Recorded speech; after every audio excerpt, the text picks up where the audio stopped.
Here's how I made my biggest piece to date. I was shopping at the Curated in Georgetown over by my wife's practice space when I found this incredible gallery-wrapped canvas.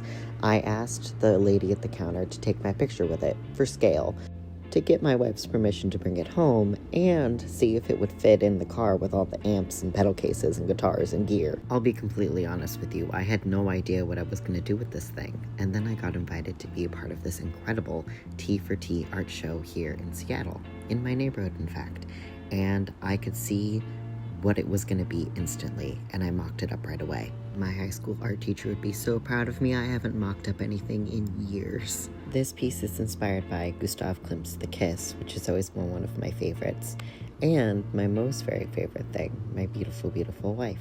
I always felt like I was way too snuggly and affectionate of a person until I met Alex, and I understood that that was not the case. I just hadn't found her yet. And the safety that we find in each other is unmatched.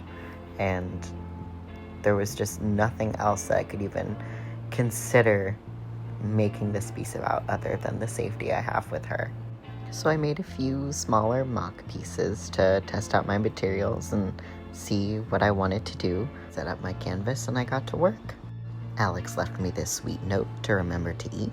First day of work, I got to co-work with one of my dear friends while we watched one of our mutual favorite movies from childhood. It was a great time.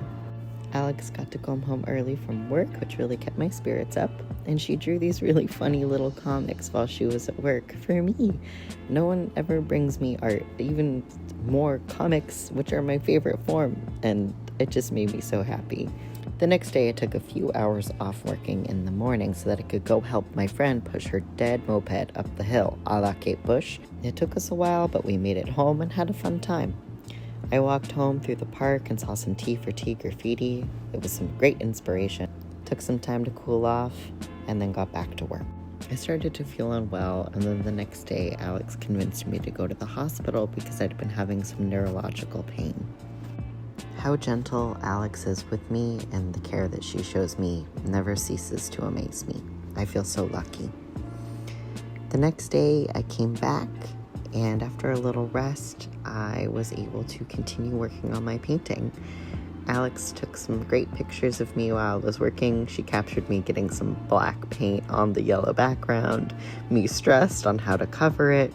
It was such a fun evening of creating this painting of us while we shared this joyful night together. I unfortunately don't have too many pictures of the painting at this stage, but I added the final details and my lovely muse helped me drop it off at the studio. You can find my painting, titled Safe Harbor, available at the Tea for Tea Gallery Show at the Factory in Seattle, Washington on Capitol Hill.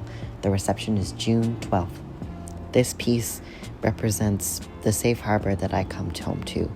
My lovely wife, the connection that we have with each other, the ability to love ourselves and love our bodies more because we love each other, the degree of safety that I never really thought was possible until I met her.